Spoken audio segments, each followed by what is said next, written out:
جی آداب ناظرین، محترم سامعین و خواتین، آج کے اس لائیو پروگرام میں تحریک بقائے اردو کی جانب سے عرفان عارف، آج کے ہمارے خاص مہمان ہیں اسٹوڈیو میں مسعود احمد چودھری، جن کی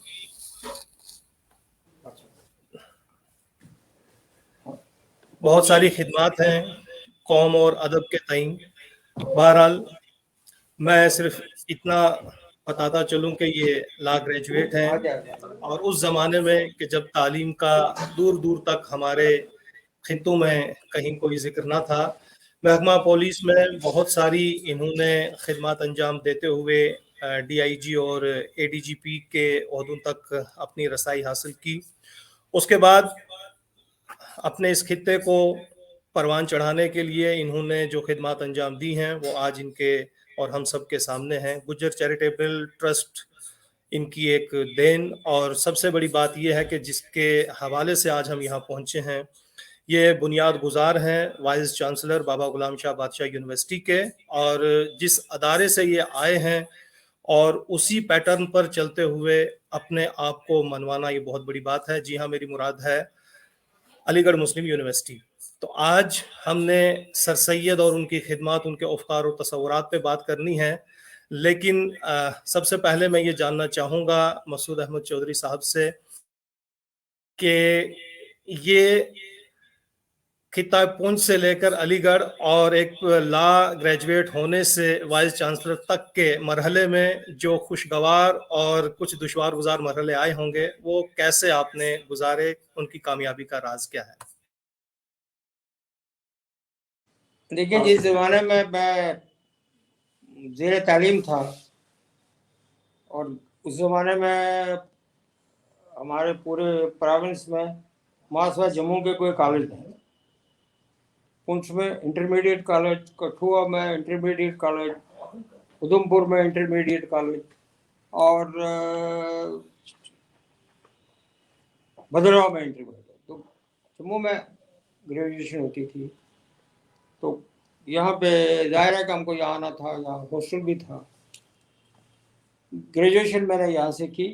ڈوڈا کے ہمارے 2-3 کولیگ تھے، پونچھ کے ہمارے 2-3 کولیگ تھے، اور غالباً رجوری کا ایک ہے۔ وہ عجیب سا زمانہ تھا وہ۔ اس کے بعد علی گڑھ، ظاہر ہے ہمارے جموں کشمیر کے جتنے بھی اسٹوڈنٹس تھے وہ علی گڑھ جاتے تھے۔ پریفرنس، سیکنڈ پریفرنس دہلی میں کوئی نہیں گیا، اور تھرڈ پریفرنس میں آگرہ۔ علی گڑھ میں جا کے ظاہر ہے کہ میری جو ذاتی مشکلات تھی کہ بھائی کوئی ایک تو فائنینس زیادہ نہیں تھے وہاں پہ، 30-35 روپے ہمارے کھانے کے آتے تھے، اور اتنے ہی شاید ٹیوشن تھی، لیکن فائنینشیل ریسٹرینٹ زبردست تھی، 90 روپے کہاں سے لانا۔ اور ہمارے سبھی لوگ ماسوائے، ہمارے ایک آدھ کولیگ کے جو اچھے گھر سے تھا اور پیسے ویسے تھے، باقی سب ایسا، تو ایک مشکل تھی، لیکن یہ سب کے لیے تھی، تو اس لیے مجھے کوئی زیادہ اس کا احساس نہیں ہوا۔ میں جو بات ان کی دوسری طرح سے کہنا چاہتا ہوں کہ علی گڑھ جا کے پہلے تو میں نے دیکھا کہ وہ پتھر لگے ہوئے ہر کمرے کے باہر، اس نے 200 روپے دیا، اس نے 400 روپے دیا، اس نے 500 روپے، تو پیسہ ہی نہیں تھا اس زمانے۔ تو میں نے یہ سوچا کہ بھئی پیسے کے بغیر بھی یونیورسٹی بن سکتی ہے، یہ میرے ذہن میں۔ دوسرا یہ تھا کہ ایک ایسا ماحول تھا جہاں پہ ہندو، مسلمان اور سکھ کی کوئی تمیز نہیں تھی۔ ہمارے کے جغرافیہ کے میرے دوست ہیں یہاں، جغرافیہ ہیڈ ڈپارٹمنٹ رہے ہیں، وہ بہت لاڈلا تھا جو جغرافیہ کے ہیڈ تھے وہاں، اس کو لے کے گھومتے رہتے تھے۔ تو یہ بات میرے ذہن میں آئی۔ استاد، وہی علی گڑھ کی جو تاریخ ہے اس میں پہلا استاد جو میتھ کا تھا وہ سر سید خود جا کے کلکتہ سے لایا۔ تو یہ پہلا جو گریجویٹ ہے یہ واز اے نان مسلم۔ تو 2-3 چیزیں جو میرے ذہن میں اثر کی وہ یہ تھیں کہ علی گڑھ میں نہ تو کوئی ہندو ہے، نہ مسلمان ہے، نہ سکھ ہے، وہ استاد ہیں یا شاگرد ہیں۔ اور استادوں کا یہ ہے کہ ان کے ذاتی تعلقات ہیں۔ بہت سے لوگ ایسے ہیں یہاں پہ، یا ہمارے پولیٹیکل سائنس کے ایچ.او.ڈی تھے، he was a very intelligent teacher, he stood second in M A political science. وہ پروفیسر تھے وہاں پہ، پروفیسر حبیب، اس نے پڑھایا تھا۔ पूरा खर्चा उसका दिया था और उसको पढ़ाया। फिर उसके घर में प्रोफेसर थे, उसके घर में मैंने देखा उसके बेडरूम में 2 फोटो लगे हुए थे, गुरु नानक का, प्रोफेसर हबीब का। तो ये इस माहौल में हमारी तालीम हुई। वो पैसे हमसे फीस नहीं मांगते थे, वो तो जब इम्तिहान देना तो कहेंगे फीस लाई, खैर उसको तो देना था।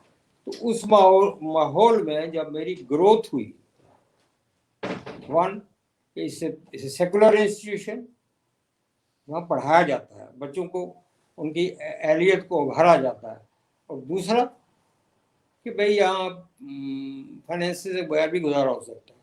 तो जम्मू कश्मीर के लोग मुझे वजीफा देते थे, फिर जो हमारे टीचर थे वो यूनिवर्सिटी में थोड़ा रियायत बरतते थे। तो इस माहौल में जब मैं वहाँ से निकल के आया तो मेरे जहन पे एक बड़ा असर ये पड़ा कि सर सैयद साहब जो है वो गदा मांगते थे, गदा यानी भीख, गदा थोड़ा। तो वो बड़ा मशहूर है कि वो कहीं किसी गाने वाले के मोहल्ले में चले गए, उन्हें पता लगा कि ये गाने वाले जो मालिक है उसकी औरत लेडी, इसका बहुत पैसा है, तो उसके पास गए वो सैयद, दाढ़ी है, बुजुर्ग आदमी। तो वो ज़ाहिर है को गाने वाले उस ज़माने में तहजीब सिखाते थे, बातचीत में बड़े तेज़ होते थे वो लोग। एक कल्चर था उनका कि बड़े लोगों के घरों के बच्चे पहले वो गाने वालों के 1-2 साल गुजारते थे कि इनको बोलने की तमीज़ आए। तो सर सैयद जब पहुँचे तो उन्होंने कहा फरमाइए, तो लेडी सेट फरमाइए। उसने कहा तुम यूनिवर्सिटी बनाना चाहती हो वगैरह वगैरह, कुछ अपनी ज़बान बात की। उन्होंने कहा अच्छा फिर नाचो यहाँ। सर सैयद ने वो पाँव में जो वो लगाते हैं घुंघरू, घुंघरू लगाए और नाचना शुरू किया। उसने कहा कोई गाने वाले, तो गाने वाली कोई गाने वाले। तो सर सैयद ने जब नाचना शुरू किया तो उस लेडी ने रोना शुरू किया। She started weeping. उन्होंने कहा you stop it। और ट्रंक खोला, उन्होंने कितने पैसे चाहिए, इतने पैसे ले लो। तो जो कमिटमेंट अफसर से ये कि ये यूनिवर्सिटी बननी चाहिए, यहाँ पे एक इदारा बनना चाहिए, तो वो भी जाहिर है कि भाई मैंने सुना, मैंने देखा, तो मुझे लगा कि भाई ये तो जब तक इतनी कमिटमेंट नहीं होगी।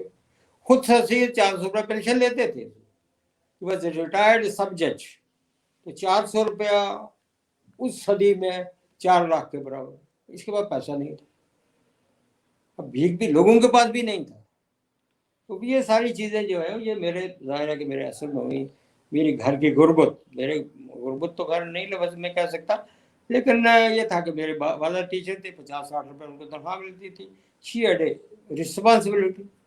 तो उस हाल में जब मैं यहाँ आया तो मैंने कहा मुझे कुछ करना चाहिए। तो एक जुनून सा, वो किसी को पहले भी मैंने कहा कि कहते हैं जिसे इश्क, क्या है वो, खलल है दिमाग का। हाँ, खलल है दिमाग का। हाँ, कहते हैं जिसे ही खलल है दिमाग का। तो मुझे ये हो गया कि मैं आई विल डू समथिंग। फिर मैं जो पुंछ में वकालत करने गया तो मैंने कमेटी बनाई, वो लोग अभी जिंदा है। किसी ने 100 रुपये दिया, किसी ने 200, तो उससे तो यूनिवर्सिटी नहीं बनती थी। फिर मैं जम्मू आया तो यहाँ हमने सब लोगों को बुलाया जो हमारे लीडर थे। उसमें दावत में मियाँ बशीर साहब थे, उसमें शफी साहब थे, ताज महिदीन साहब थे, सारों को एक दावत में बुलाया गुजरनगर में कि हमें कुछ करना चाहिए। अब वो जाहिर है कि 40 साल से ऊपर के किसी आदमी को आप मुश्किल है कन्विंस करना। तो वो बुजुर्ग थे सब, मुझसे मेरी बात को शायद पूरी तरह उन्होंने अंडरस्टैंड। तो बारकाफ मैंने कहा कि मुझे कुछ करना है, तो फिर जाहिर है करना है तो क्या करना है। पहली बात हमारी जो कम्युनिटी में थी, मैं टॉपिक से जरा हट रहा हूँ भाई। एक फंक्शन हमने पहले किया, मैंने कहा ये तुम गुजर पगड़ियाँ लगाते थे तो पगड़ी लगा के आओ यहाँ। तो मेरे जितने कोलीग थे जो मैंने रजिस्टर किए वो सब भागे, ये सानू शर्म आती है। मैं कहा यार तुम्हारा बाप दादा वो ये सब पगड़े डरते थे और फॉर्मल ड्रेस तो पगड़ी क्यों लगा। तो सब भागे, एक आदमी सब भाग गए, ये भी थी उसमें। तो एक दो आदमी ने लगाई पगड़ी, वो आया को फोटो में आ रहा हूँ भेजा। मैंने कहा 2 काफ़ी है भाई। हजूर सल्लल्लाहु अलैहि वसल्लम ने जब ये एक सिलसिला तो अल्लाह की तरफ से उन पर ड्यूटी लगेगी, तो पहले 1 फिर 2। तो लिहाजा हमने कहा कि भाई ये मसला ही 2 से शुरू होता है, सेकंड बार हजरत अली اور فرسٹ کلاس خدیجہ. تو میں نے کہا یہ 2 0 ہوتا ہے، بڑا اچھا نمبر ہے یہ. تو کرتے کرتے کرتے کرتے کرتے کرتے پھر زبان نہیں بولتے. مائنڈ یو کہ آپ کی زبان، میری زبان جو میری مادری زبان ہے، یہ آج سے 700 پہلے جو ڈکشنری بنی اس کا نام ہے لغات گوجری. 700 پہلے، 700 سال پہلے. از اے اولڈسٹ لینگویج. آپ کوئی اردو کی، کوئی ہندی کی اگر ڈکشنری لیں گے تو ان کے جو ماخذ ہے اس میں لکھا ہے گوجری 1 نمبر 1. میری زبان نہیں بولتی ہے، کیا بات ہے؟ تو ہم نے کہا اور تو میں کچھ کر نہیں سکتا. اور ٹرسٹ میں ہم نے یہ کیا کہ جو آدمی گوجری نہیں بولتا اس کو 1 روپیہ جمانا ایک لفظ کے لیے. تاج محی الدین صاحب خدا ان کی عمر دراز کرے، ہی پیڈ 500 روپیز. انہیں آنا بند کر دیا. انہوں نے کہا یار مجھے میرا باپ نہیں بولتا تھا، یہ کٹھوا کے تو میں نہیں بول سکتا، تو یہ 500 روپے لو، میری جان خلاصی کرو. آج وہاں میں سے شوکت ہیں، دوسرے شوکت ہیں، اور یہ آرسپورہ کے جائیں، یہ سب مجھ سے اچھی بولتے ہیں. زبان کوئی بری نہیں ہوتی. آپ ڈوگری کی تاریخ پڑھیں گے، آپ ڈوگری کے بڑے ادیب ہیں، تو وہ ڈوگری کا جو تاریخ ہے اس میں لکھا ہوا ہے جو زبان سیالکوٹ اور لاہور اور جموں اور کٹھوا کے درمیان بولی جاتی ہے، یہ ڈوگری ہے. تو یہ جو جس کے مالک ہمارے شلندر بنے ہوئے یہ تو ہم بولے نہیں جاتی. تو میں نے کہا میں کسی دن دکھاؤں گا کہ یہ ہے تمہاری تاریخ. بٹ زبان ہے، بڑی میٹھی زبان ہے، بٹ میں ترجیح تو نہیں نہ دوں گا اپنی زبان پہ. ایسے میری زبان superior in this sense, older ہے، سینئر ہے. ہندی کی جو ٹوٹل تاریخ ہے وہ 150 سال ہے. Hindi was never a language in India, it was کھڑی بولی، یا وہ جو وہاں بولی جاتی ہے بہار وغیرہ میں بھوجپوری. تو انہوں نے کیا کیا، اچھا کیا، بھوجپوری، راجستھانی، یہ سب ملا کے ہندی واز کاروڈ آؤٹ، اور یہ ہندی زبان. تو وہی تو پہلی زبان ہے، اس کو کوئی تکلیف. آپ مجھ سے چوری کی ہے آپ نے میری زبان. آپ کو بیشتر لفظ میں ڈکشنری میں دیکھتا رہتا ہوں. جی سر. بیشتر لفظ آتے ہیں جو اپنے آج گجری کو وہ حیثیت تو ملی نہیں. میں دیکھ رہا ہوں. جی جی سر. آخری بات کر کے میں اس کی طرف آتا ہوں. تو میں جب رجوری میں ڈی ایس پی گیا تو دیکھا میں نے لائن میں کہ لڑکا ہی کوئی نہیں. میں نے کہا یار یہ بڑے گجر لڑکے وہ کدھر گئے؟ کہتا جناب تمہیں تکی نسی ہے. میں نے کہا کیوں نسی ہے؟ کہتا آپ گوجری بولتے ہیں ان کو شرم آتی ہے. میں نے کہا شرم آتی ہے نا حرام زادوں کو. تو پولیس والے فالن ہوئے، یہ ہوا یہ ہوا. آج وہ سب بولتے ہیں، میں نہیں بولتا. تو یہ سارا معاملہ جو تھا کہ بھئی لوگوں کو تیار کیا جائے، کہ لوگوں کو جو ان کی پسماندگی ہے اس میں پہلے تو سیلف کانفیڈنس ہے. پسماندگی کیا ہوتی ہے؟ پسماندگی جب آپ میں سیلف کانفیڈنس آئے گا پسماندگی تو پھر آپ پڑھیں گے نا. یہاں پہ انسیڈنٹلی میں بات بتاؤں کہ ہمارے چودھری بلند خان تھے اخنور کے، he was a big land lord.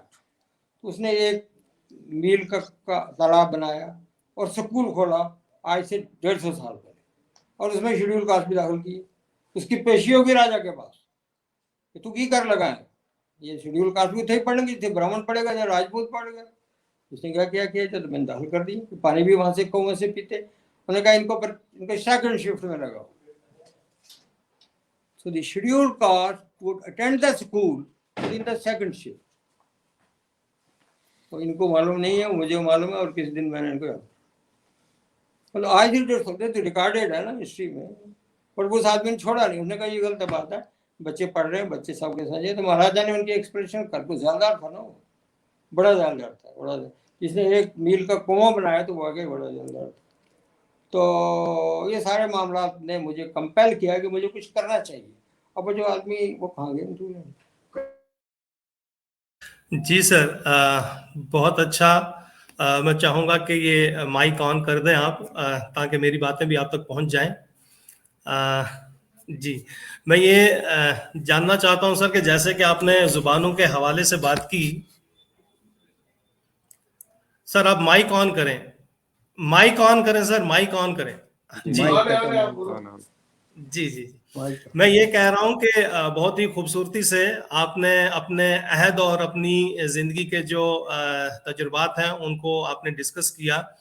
میں یہ جاننا چاہوں گا کہ سر سید چونکہ سیکولر روایات کے پاسدار تھے، وہ قوم، مذہب، ملک کی تمام سرحدوں سے اوپر اٹھ کے بات کرتے رہے، لیکن کہیں نہ کہیں بات انہوں نے اپنے زمانے سے آگے کی سائنس، انگریزی زبانوں کو زیادہ ترجیح دی، اور ابھی آپ کہہ رہے ہیں کہ ہم اپنی زبان کو زیادہ اہمیت دیں۔ انہوں نے اس وقت کے مطابق ہم کہہ سکتے ہیں کہ انگریزی اور سائنس کو زیادہ ترجیح دی، اور آج بھی ہم انہی بکھیروں میں پڑے ہوئے ہیں کہ بھائی چاہے وہ عربی زبان ہو، فارسی زبان ہو، اردو زبان ہو، پہاڑی ہو، گوجری ہو، کشمیری ہو، تو اگر ہمیں بڑا آدمی بننا ہے یا ملک اور قوم کی خدمت کرنی ہے تو کیا ہمارے افکار، ہمارے تصورات ان حدود سے اوپر ہونے چاہیے؟ تبھی تو جا کے یہ فتوے لگتے ہیں۔ دیکھیے بات یہ ہے کہ وہ سر سید کو آپ آج کے زمانے سے کمپیئر نہیں کر سکتے۔ سر سید کی جو کنٹریبیوشن ہے پورے برے صغیر میں مسلمانوں کو ایک گڑھے سے باہر نکالنے کی، وہ آج تک کمپیئر نہیں ہو سکتی۔ ہمارے ایک بہت بڑے عالم مختار مسعود پاکستان سے ہیں، انہوں نے جو کتابیں اردو میں لکھی ہیں وہ اتنی اچھی کتاب میں نے شاید پاکستان میں اور کوئی نہیں دیکھی۔ وہ ایمبیسڈر بھی تھے ایران کے، تو میں نے ان کا جو لیکچر ہے وہ کل اپنے دوستوں کو بھیجا کہ یہ سنو۔ انہوں نے کہا کہ سر سید کا جو کنٹریبیوشن ہے اس وقت 1855 میں پورے بر صغیر میں صرف 20 مسلمان گریجویٹ تھے۔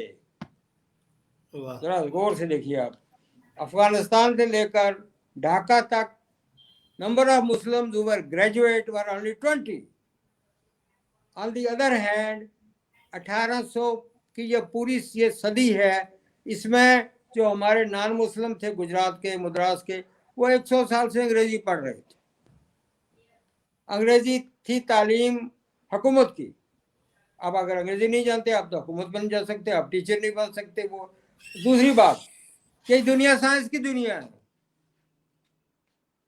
سر سید عربی کے سب سے بڑے عالم تھے، وہ قرآن شریف کی تفسیر لکھ رہے تھے، وہ قرآن شریف کی تفسیر لکھ رہے تھے۔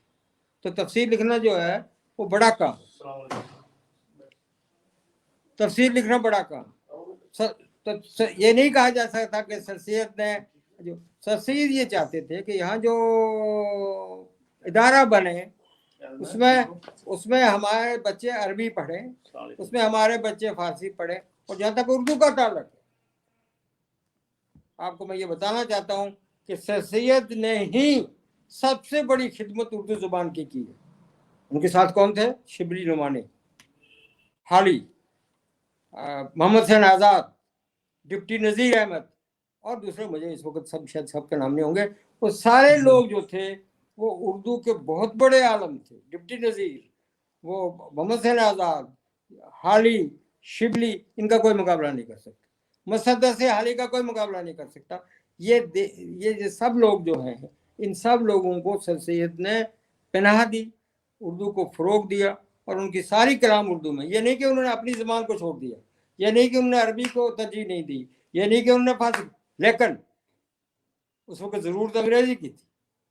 آپ کا ڈپٹی کمشنر کوئی انگریزی نہیں جانتا، آپ کا گورنمنٹ پوری میں کوئی انگریزی نہیں جانتا، اس وقت انگریزی کی تھی۔ دوسرا سائنس، یہ جتنی ایجادات ہیں آج آپ دیکھ رہے ہیں، یہ ساری سائنس کی وجہ سے۔ تو مسلمان کیا کریں گے؟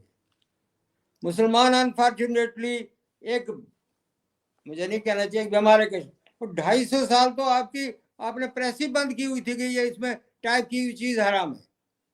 یہ قوم وہ ہے، بے شک، یہ قوم آپ پریس ہی بند کر دی۔ تو جب 250 سال آپ کی پریس کام نہیں کر رہے تھے تو دنیا نے لاکھوں کتابیں، ہزاروں کتابیں چھپ گئی، انگریزی میں، رومن میں، دوسری زبانوں میں، اور یہ زبان نہیں چھپی۔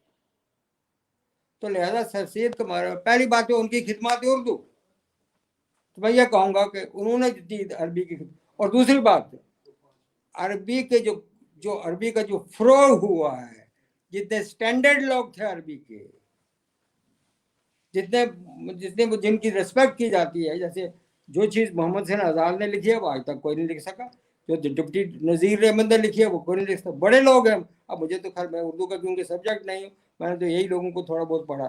تو لہذا سر سید کے بارے نمبر 2، سر سید کے خلاف الزام کیا تھا कि ये अंग्रेज के टेबल पे बैठ के रोटी खाता है, ये इल्ज़ाम नंबर 1। दूसरा, बच्चों को कहेगा अंग्रेजी पढ़ो, ये इल्ज़ाम नंबर 2। तो हिंदुस्तान के जितने अरबी के मदरसे थे, जिसमें देवबंद था, दूसरे थे, तीसरे थे, उन्होंने कहा ये काफिर है, फतवा दे दिया। आज तो फतवे को कोई पूछता नहीं। फिर मक्का से फतवा लाया कि इसका स्कूल कराना वाजिब है और इसको कत्ल करना वाजिब है। उन हालात में सिकंदर फाट उन्होंने कहा अंग्रेजी जब तक नहीं पढ़ेंगे आप एक तो अपने कुलीग का मुकाबला नहीं कर सकते, हिंदू कुलीग नहीं, नॉन मुस्लिम, और दूसरी बात यह है कि आपका हुकूमत में कोई कंट्रीब्यूशन नहीं होगी।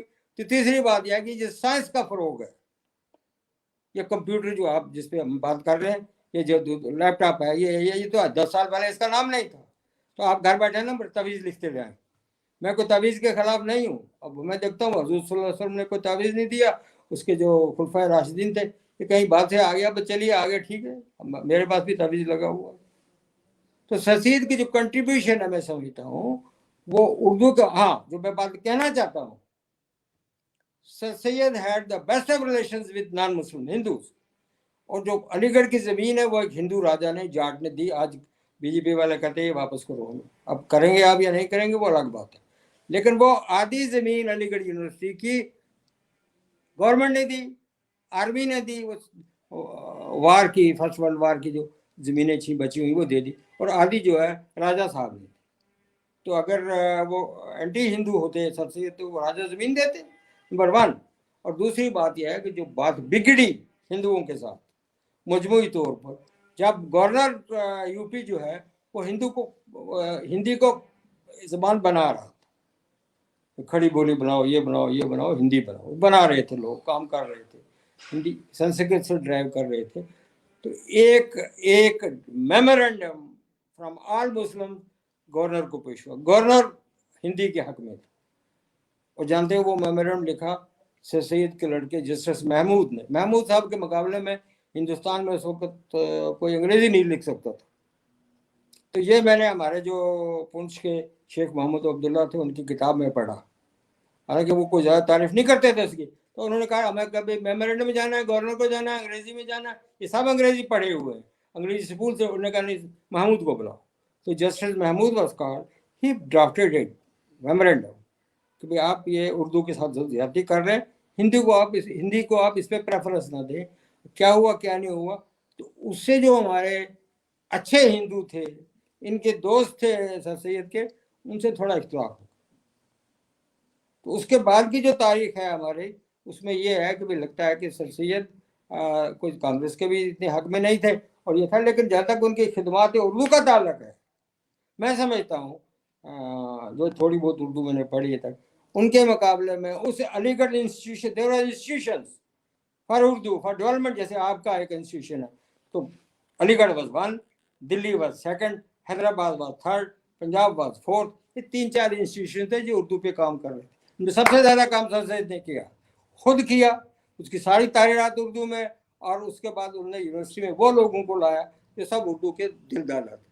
तो हम तो ये नहीं कह सकते सर सैयद की कंट्रीब्यूशन जो है उन हालात में कि उन्होंने अंग्रेजी का दम भी नहीं छोड़ा, वो खुद अपना मकान गिरवी रख के 2 साल जाके इंग्लैंड में बैठे रहे। उन्होंने हजूर सल्लल्लाहु अलैहि वसल्लम के खिलाफ जो एक किताब लिखी गई थी किसी गवर्नर ने, उसका जवाब लिखा। फिर उन्होंने जाकर देखा कि यूनिवर्सिटी बनती कैसे है, और अलीगढ़ के जो मोस्ट दरवाजे तक जो है वो इंग्लैंड के दरवाजों से मिलते हैं। मैं तो कह नहीं कि इंग्लैंड, लेकिन ये है कि भाई वो उसी थे। और सबसे अच्छा आदमी, जो सबसे लायक आदमी था उस साल, जो वहाँ ऑक्सफोर्ड में फर्स्ट आया था, उसको प्रिंसिपल लाया। उन्होंने कहा यहाँ तुम्हें कितनी तनख्वाह मिलेगी, इतने पाउंड मिलेंगे, उनका तुमको 1000 पाउंड दूंगा। 22 साल का एक नौजवान, द फर्स्ट प्रिंसिपल जो सर सैयद ने इंग्लैंड से लाया। और उसने किनको पढ़ाया, गवर्नर बंगाल, उन्हें किनको पढ़ाया, ये अयूब खान और ये सारे जो फर्स्ट जनरेशन हमारे मुसलमानों की पढ़ी लिखी है, ये उसी प्रिंसिपल के थे। हमारे शेख मोहम्मद अब्दुल्ला जो पुंछ के थे वो भी उसके शागिर्द थे। तो सर सैयद की जो 2-3 बातें मैं कहना चाहूँगा, उसका सेकुलरिज्म, उसकी commitment to education and education for Muslim number 1, उसके लिए उसने कोई भी कीमत, वो तो नाच भी नाचा ना, वो ये पढ़े लोग अल्लाह के लिए। फिर पहला जो वहाँ का ग्रेजुएट था, ये वॉज नॉन मुस्लिम, उसने खुद जाके सबसे अच्छा काबिल मैथ का टीचर बंगाल से लाया, वो 10-20 साल वहाँ रहा, उसने बड़ा कंट्रीब्यूट किया। तो एक तो ये था उनका। दूसरा इज कमिटमेंट कि भाई ये लोग पढ़े। तीसरा इज कमिटमेंट टू उर्दू। आप हैरान होंगे, अंग्रेजी में कोई कमिटमेंट नहीं थी उनकी। उनकी सबसे ज़्यादा कमिटमेंट थी कि उर्दू को डेवलप किया जाए, कि साइंटिफिक जितनी टर्मिनोलॉजी है, ये साइंस की जितनी किताबें हैं, ये उर्दू में ट्रांसलेट की जाए।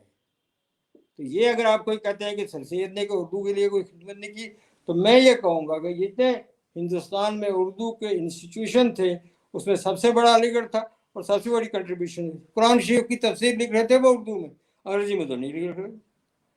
तो लिहाजा ये है कि उनकी कंट्रीब्यूशन नंबर एक बात। दूसरी बात, वो लेक्चर मैंने आपको नहीं भेजा, मैंने कहा आपने कहा आज मुझे सवाल पूछ लेना है, तो इन सबको भेजा है मैंने, ये पढ़ेंगे ये नहीं, पढ़ने का उनका भी काम है।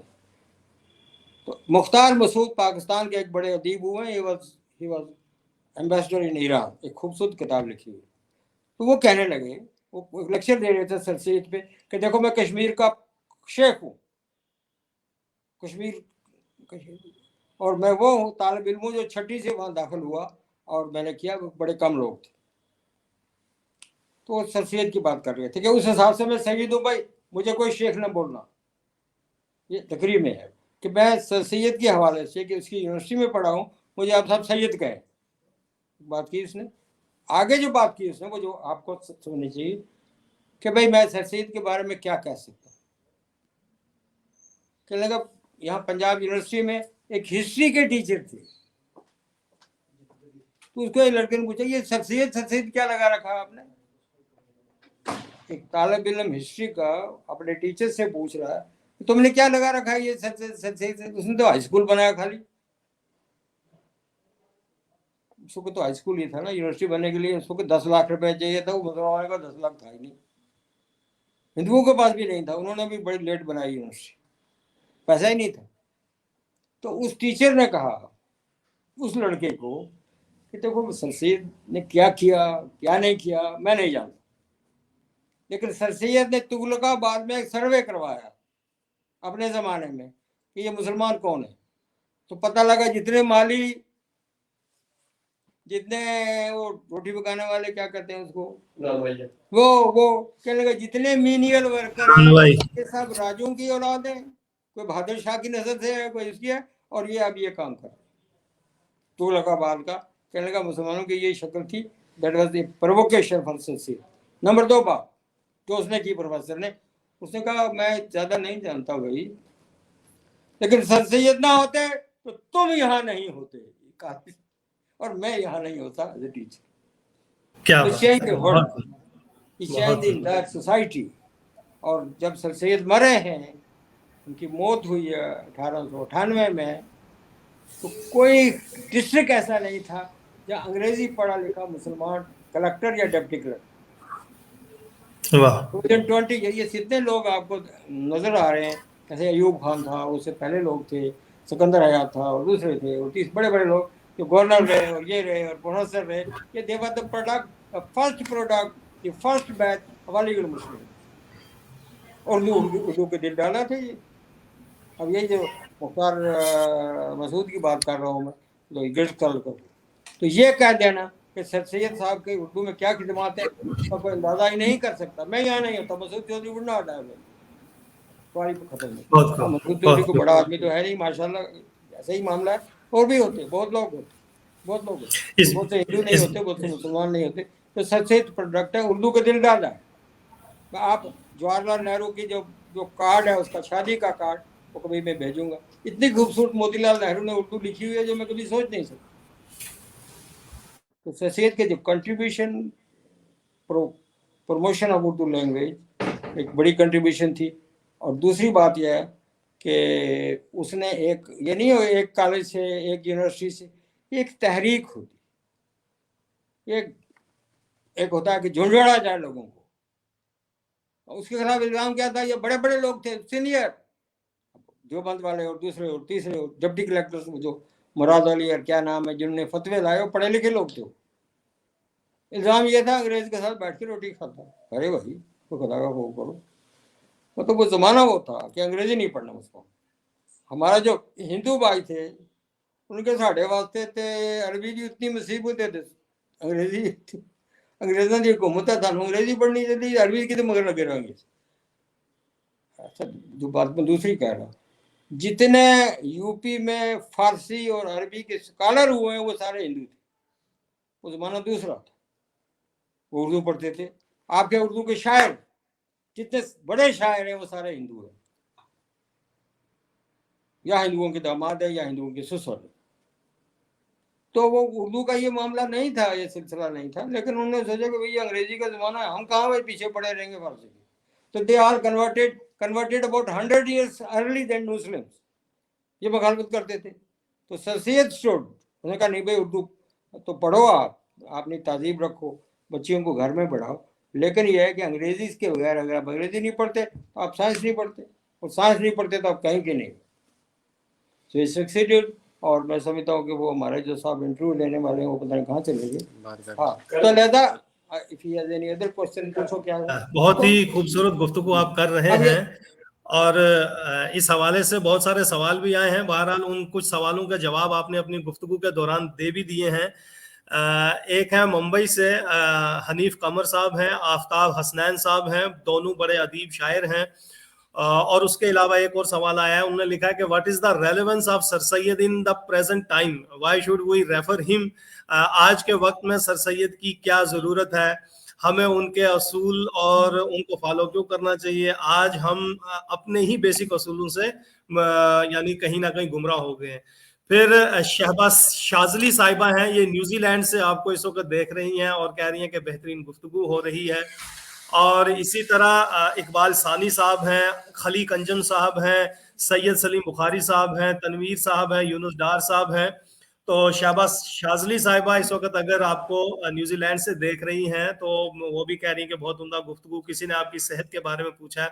बहरहाल मैं अपने नाजरीन को ये बताता चलूं कि ये खूबसूरत किताब भी मसूद अहमद चौधरी शख्सियत और खिदमत, ये इनके फन और इनकी जिंदगी के हवाले और इनकी खिदमत से मंजर आम पर आई है। एक नजर आप भी दे दें मोहतरम मसूद साहब, ये मेरे हाथ में किताब है। तो इस किताब के हवाले से भी बहुत कुछ कहा जा सकता है, सुना जा सकता है, लेकिन चूंकि बात हम सर सैयद पे कर रहे हैं तो मैं आज एक बात का जवाब देना चाहूंगा। हमारे जो बॉम्बे के दोस्त हैं कि कुरान शरीफ में जो पहली आयत, पहला फरमान था वो था कि अल्लाह को जब इंट्रोड्यूस किया गया हजूर सल्लल्लाहु अलैहि वसल्लम को, तो जब मैं किसी आदमी को इंट्रोड्यूस करता हूँ तो उसकी मेन जो खासियतें बताता हूँ, यानी कि भी कहाँ पैदा हुआ और क्या हुआ। तो अल्लाह ने ये कहा कि साहब मैं अल्लाह हूँ, मैंने आपको पैदा किया है, आपको पैदा किया है और आपको इल्म सिखाया है। 4 ही बातें बताई अल्लाह ने। तो इल्म की रेलेवेंस क्या है? आप अगर ये सवाल मुझसे आज पूछते हैं तो ये सवाल तो 1500 पहले इसका जवाब दिया जा सकता था। और फिर पहली जो अल्लाह का फरमान है जिससे उन्होंने हजूर को इंट्रोड्यूस किया, जो जो जो है उसमें उन्होंने कहा, उसने ये कहा कि मैंने आपको इल्म सिखाया, पैदा किया, खून से पैदा किया, मिट्टी की लोथरी से पैदा किया, मैं खालिक हूँ। ये सब बातें बताने के बाद 4 बातें बताई अल्लाह ने। अल्लाह ने ये नहीं कहा मैं हार हूँ, जबार हूँ, रहीम हूँ। अल्लाह के 99 नाम है। तो अल्लाह ने कहा कि मैंने आपको इल्म सिखाया। 1 तो रेलेवेंस ऑफ इल्म। हजूर सल्लल्लाहु अलैहि वसल्लम ने 90% यहूदियों को छोड़ दिया जो किसी को पढ़ा सकते थे। उनकी सारी तालीम थी कि आप पढ़ें। सर सैयद ने कोई नई बात नहीं की, उसने रिपीट किया ये सारा कि आप भूल चुके हैं अल्लाह को, आप अल्लाह के रसूल को भूल चुके हैं, और जो उनकी तालीम है उसको भूल चुके हैं। और उनकी तालीम थी कि आप पढ़िए अल्लाह के लिए। अरबिक हमारी कुरान की जुबान है, वो इसलिए है कि भाई अरब के लोग समझें ये। मतलब जबान में कोई ये नहीं कि भाई चाइनीज उनको पसंद नहीं थी अल्लाह को, या मेरी गोजरी पसंद नहीं थी। और ये बात यह है कि ये आज कहना कि सर सैयद की रेलेवेंस क्या है, सर सैयद ने एक तहरीक दी है कि भाई अगर आपने अभी 850 लोग नोबेल प्राइज होल्डर है पूरी दुनिया में। मैं ये दोस्तों को जो मेरे सुन रहे हैं उनको बताना 850 करोड़ है। यहूदियों की आबादी अभी 1% नहीं है, 1% नहीं है, वो लess than 1% है। मुझे उनका हिसाब ही नहीं आता, लेकिन उनके नोबेल प्राइज होल्डर और मोर देन 30%। और मुसलमानों के जिनकी 200 करोड़ आबादी है, उनके Nobel prize holder are less than 1%। अब सर सैयद की अहमियत को मुझे आज पूछते हैं, आप हैं कहाँ? अब इल्म की दुनिया में तो आप है नहीं, साइंस की दुनिया में तो आप है नहीं। तो यही बात सर सैयद ने कही कि ठीक है, आप करिए अल्लाह के लिए, अरबी पढ़िए, और अरबी में ही आप ये ढूंढिए अल्लाह को। और साइंस के बगैर साइंटिफिक दुनिया, अब यही मुझे नोबेल प्राइज का हिसाब दिया ना, 850 है लगभग जो नोबेल प्राइज होल्डर है। मुसलमान का नाम तो मैं नहीं देखते, इस साल कोई आ गया बेचारा, वो भी नावल में है। जी अहमियत हैसियत क्या हमारे हमेशा रहेगी। अगर आपके जहन में ये है तो मुझे इल्म सीखना है। आप किसी लड़ाई तो कर नहीं रहा, हमें जहाद तो करना नहीं है ना, हमें इल्म सीखना है। तो आई थिंक सर सैयद जो उनकी तालीम थी, उनके एफर्ट से जो उन्होंने किया कौम के लिए, भाई एक इतना बड़ा आदमी जो उस वक्त 400 रुपया पेंशन लेता था, वो 4 लाख है, जनाजे के लिए पैसा नहीं था। तो ये कुर्बानी करनी है आपको। आप गए रंज लीडर को बहुत है, मगर आराम के साथ डिनर खाते हैं वो काम के साथ, और पैसा कमाए, करोड़ों रुपए कमाए और जेब में रखे और दर्द करें मुसलमानों को, वो पॉसिबल नहीं है। आपको सर सैयद बनना है, आपको भीख मांगनी है, आपको लोगों को एक जहाद है, ये जहाद है इल्म का, वो करना है। तो वो आप जब नहीं करेंगे तो सर सैयद की क्या अहमियत। बेशक बहुत सारे लोग जो हैं सर सैयद की खिदमात, उनकी कंट्रीब्यूशन को जो है कबूल भी करते हैं और कुछ तनकीद भी करते हैं, ये बहरहाल अपनी जगह। लेकिन हम जानते हैं अदब में, सियासत में, सहाफत में, समाज में, साइंस में उनकी बेशुमार कंट्रीब्यूशन है, चाहे वो साइंटिफिक सोसाइटी की देन हो या जो भी उनके साथ हल्का जुड़ा रहा। आपने भी अपने अहद में, अपने ज़माने में, अपनी उम्र में बेहतरीन खिदमात अंजाम दी हैं और इस हवाले से काम भी हो रहे हैं आपकी शख्सियत पर, आपकी खिदमात पर, और जिनमें एक मुंह बोलती तस्वीर जो है गुज्जर चैरिटेबल ट्रस्ट जो है वो है। मैं आपसे जानना चाहूँगा कि हमारे खित्ते में आज के इस अहद में जो साइंस और टेक्नोलॉजी का अहद माना जाता है, आपने साइंस और टेक्नोलॉजी को लेके एक बुनियाद गुजार जो वाइस चांसलर बने हैं बाबा गुलाम शाह बादशाह यूनिवर्सिटी के, क्या विजन था आपका? सर सैयद आपके सामने थे और आपकी सोच क्या थी? देखिए, मेरा विजन ये था कि मेरे लोग पढ़ें, और मेरी जो यूनिवर्सिटी जो मैंने बनवाई उसके रूल्स, उसका कैलेंडर, तो उसमें science and technology was on the top of it. क्या आप अंग्रेजी पढ़िए, आप सब पढ़िए, लेकिन साइंस, और सबसे बड़ी बात, मैंने वो सब्जेक्ट इंट्रोड्यूस किए जैसे नैनो टेक्नोलॉजी। अभी पूरी दुनिया में मेरे ख्याल में 30% से ज़्यादा यूनिवर्सिटीज़ नहीं है जहाँ नैनो टेक्नोलॉजी को इंट्रोड्यूस हुई है। तो वहाँ मेरा यह था कि साइंस के वो सब्जेक्ट हूँ जो आने वाले सालों में स्टीफन हॉकिंग जैसे मेरे हीरो थे, जो स्पेस की जो इंजीनियरिंग है, स्पेस का जो नॉलेज है, इसका सबसे बड़ा साइंसदान है। तो हमारी कोशिश थी कि हमारे बच्चे वो सबक सीखें जो आने वाली 2 सदियों में उनके काम आए। तो साइंस एंड टेक्नोलॉजी पे जो मेरा एम्फेसिस था वो सबसे ज़्यादा था। वो तो यूनिवर्सिटी वहीं छोड़ के आ गया मैं, लेकिन नैनो टेक्नोलॉजी उस वक्त किसी जगह हिंदुस्तान में इंट्रोड्यूस नहीं हुई थी जहाँ हुई। बायोटेक्नोलॉजी है, बायोटेक्नोलॉजी के बड़े सब्जेक्ट है, फिर उसके बाद मैथ है और एडवांस मैथ है। तो मैंने कोशिश की, मुझे हमारे जो ये इंटरव्यू ले रहे हैं इरफान साहब, ये मुझसे, इनको मैंने उर्दू में वो किया, तो ये नाराज़ रहते थे कि जनाब उर्दू को, मैं कहा उर्दू भाई मेरी मादरी ज़ुबान है, मुझे उर्दू में इतनी मेहनत नहीं करनी पड़ेगी, और तुमको मैं अपॉइंट कर देता हूँ, लेकिन ये नहीं कि मैं उर्दू का मुखालिफ हूँ, हरगिज़ नहीं। मैंने कहा हर गुजर की मादरी ज़बान को उर्दू है, तो फिर उर्दू पढ़ेंगे ना आप। ये तो बगैर, अक्सर मेरे भाई ने कोई उर्दू नहीं पढ़ी थी स्कूल में, कॉलेज में, यूनिवर्सिटी में, जब उर्दू का ध्यान दिया तो वही गांठ फंस गई।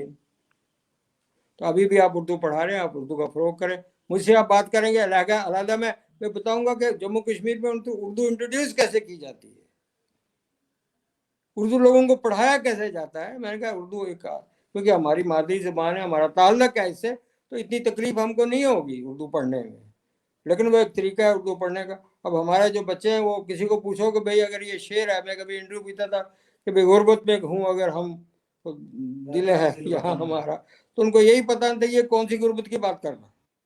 तो लिहाजा उर्दू पढ़ाना, उर्दू को इंट्रोड्यूस करना, उर्दू को पॉपुलर करना एक और सब्जेक्ट है जो शायद आप उतना मेरी तवक्का पे नहीं उतर रहे। लेकिन सर सैयद ने تفسیر اردو میں، اس کے سارے جوابات اردو میں، اس کے سارے خطوط اردو میں، اور سارے کلیگ اردو کے لٹریچر کے بڑے لوگ تھے جنہوں نے بڑی خدمت کی ہے اردو کی. تو اگر میں ان لوگوں کے ساتھ چلوں تو پھر یہ کہا جا سکتا ہے خود سر سید کا بگاڑ ہو گیا ہندوؤں سے، سر سید کا بگاڑ ہو گیا انگریزوں سے، کیونکہ وہ اردو کو اتنی اہمیت نہیں دیتے تھے. تو میرے خیال میں آپ نے میرے سے بہت سی سوال بھی کیے، میں نے کوشش کی جواب کی، پھر انشاءاللہ ملتے رہیں گے آپ سے. بہت بہت شکریہ سر. آپ نے کہا ہے کہ غربت میں ہوں اگر ہم رہتا ہے دل وطن میں، تو سر سید چاہے لندن رہے، آکسفورڈ رہے، کہیں بھی رہے، لیکن ان کو فکر اپنے ہندوستان کی تھی، اپنے سماج کی تھی، اپنی قوم کی تھی، اپنی میں کہوں گا کہ اس زمین کی تھی. بہت ہی خوبصورت آپ نے باتیں کی ہیں، اس میں کوئی شک نہیں. جاتے جاتے یہ ضرور پوچھوں گا کہ آئندہ یہ جو آنے والا وقت ہے، اس حوالے سے سائنس اپنی جگہ، ٹیکنالوجی اپنی جگہ، جو ہماری زبانیں ہیں ان زبانوں کے بیچ میں اردو کے لیے کوئی خاص آپ کا پیغام؟ میں یہ کہہ رہا ہوں کہ جب اردو کو انٹروڈیوس کیا گیا تو سب سے بڑی کنٹریبیوشن عثمانیہ یونیورسٹی کی ہے، اور آپ کے پاس وہ ڈکشنری ہونی چاہیے جس میں اردو کے میں کون سی کتابیں جو ہیں فلاسفی کی، سائنس کی، اور مشکل سے مشکل ترین زبانوں کا انہوں نے اردو میں ٹرانسلیٹ کیا. تو اردو ایسی زبان ہے جس میں کیپیسٹی ہے ہر چیز کو لینے کی، ٹیکنیکل ورڈز کو لینے کی، پہلی بات.